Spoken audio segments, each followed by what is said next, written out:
विद्वज्जनों को और मेरे सामने जो बैठे हैं विद्वज्जन, इन सभी को मैं प्रणाम करती हूँ। और ज्यादा समय न लेते हुए मैं मेरा जो शोध पत्र है वो प्रस्तुत करती हूँ। मैं तेजस्विनी गणपतराव कुलकर्णी, गुंडा महाराज महाविद्यालय देगलूर, यहाँ में संस्कृत विभाग में डॉक्टर संजीवनी नेरकर मैडम के साथ सहायक प्राध्यापक के रूप में कार्यरत हूँ। मेरा शोध पत्र है योग दर्शन स्वरूप संकल्पना और साहित्य। योग दर्शन के बारे में अगर हम कुछ बोलना चाहेंगे तो आज की जो जीवन शैली है उसमें योग अति महत्वपूर्ण है, हम सभी जानते हैं। आज के जो छात्र हैं या हम भी ज्यादा समय मोबाइल या टीवी इस पर व्यतीत करते हैं और कम ही आयु में भूलने की जो समस्याएं हैं बहुत ज्यादा प्रमाण में यहाँ उपस्थित हो रही है। इसके लिए आईकेएस में मुझे लगता है योग दर्शन जो समाविष्ट किया है इसका यही कारण होगा कि हम योग जो है करना अत्यावश्यक है।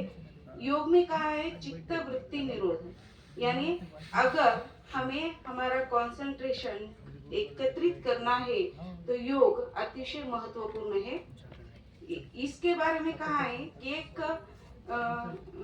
योग शब्द जो है यूज धातु से लिया गया है। इसका अर्थ ही है जोड़ना या एकजुट करना। योग दर्शन योग के अभ्यास से जुड़ी आध्यात्मिक शिक्षाओं का समूह है। इस दर्शन का प्रमुख लक्ष्य मनुष्य को वह मार्ग दिखाना है जिस पर चलकर वह जीवन के परम लक्ष्य यानी मोक्ष की प्राप्ति कर सके। प्रकृति पुरुष के स्वरूप के साथ ईश्वर के अस्तित्व को मिलाकर मनुष्य जीवन की आध्यात्मिक, मानसिक, शारीरिक उन्नति के लिए दर्शन का बड़ा व्यवहारिक और मनोवैज्ञानिक रूप योग दर्शन में प्रस्तुत किया गया है।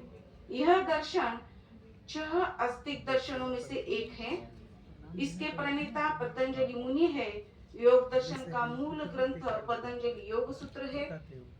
आत्मा जागरूकता, आध्यात्मिक ज्ञान और दार्शनिक अंतर्दृष्टि का अभ्यास यह कराता है।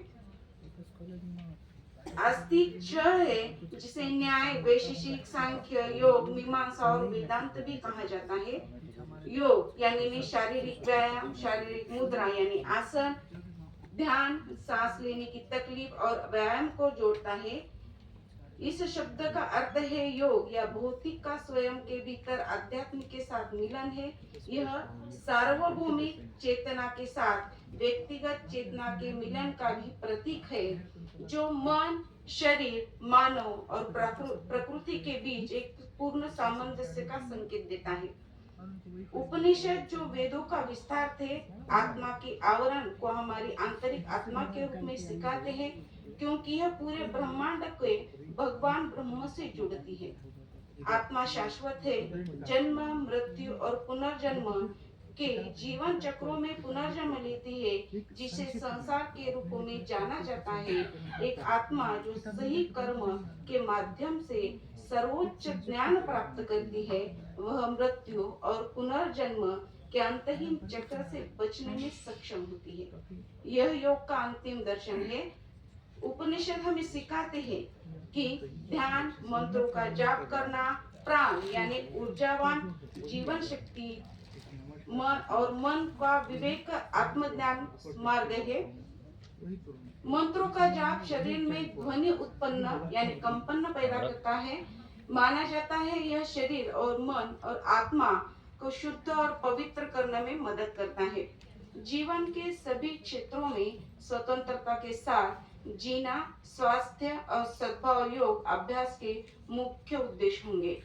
योग एक आंतरिक विज्ञान की सभी संदर्भित करता है जिससे विभिन्न प्रकार की विधियां शामिल है जिनके माध्यम से मनुष्य इस मिलन को महसूस कर सकता है जो अपने भाग्य पर महारत हासिल कर सकते हैं। योग को व्यापक रूप से एक अमर मंत्र भी माना जाता है।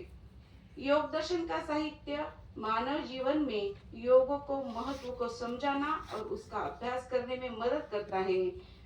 एक योग दर्शन के साहित्य में कुछ महत्वपूर्ण बातें हैं जैसे योग दर्शन के साहित्य से हमें सांसारिक दुखों से मुक्ति पाने और चेतना बढ़ाने में मदद मिलती है। योग दर्शन के साहित्य से योग के अनुष्ठान का पता चलता है। योग दर्शन के साहित्य से अनावश्यक कर्मों को सार्थक अभ्यासों में बदला जा सकता है। योग दर्शन के साहित्य से चित्त को एकाग्र करने की, ईश्वर में लीन होने की विधान भी प्राप्त होते हैं। योग दर्शन में प्रमुखतः 8 सिद्धांतों में शिक्षा दी जाती है। 8 अंग माने जाते हैं। यम यानी नैतिक अनुशासन, नियम यानी आत्मानुशासन, आसन यानी मुद्रायाम, प्राणायाम यानी सांस लेना, प्रत्याहार यानी अलगाव, धारणा यानी एकाग्रता, ध्यान यानी ध्यान और चिंतन, समाधि यानी ईश्वर के साथ एकता।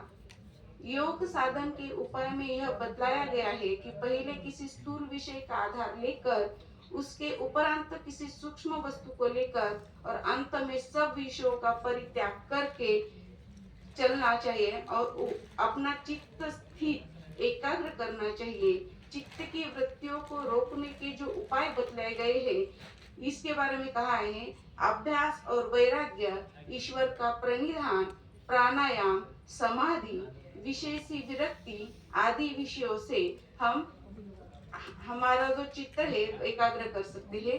यह भी कहा गया है कि लोग योग का अभ्यास करते हैं, उनमें अनेक प्रकार की विलक्षण शक्तियां आ जाती है, जिन्हें विभूति या सिद्धि कहते हैं। यम, नियम, आसन, प्राणायाम, प्रत्याहार, ध्यान, धारणा और समाधि 8 योगों के अंग कहे गए हैं।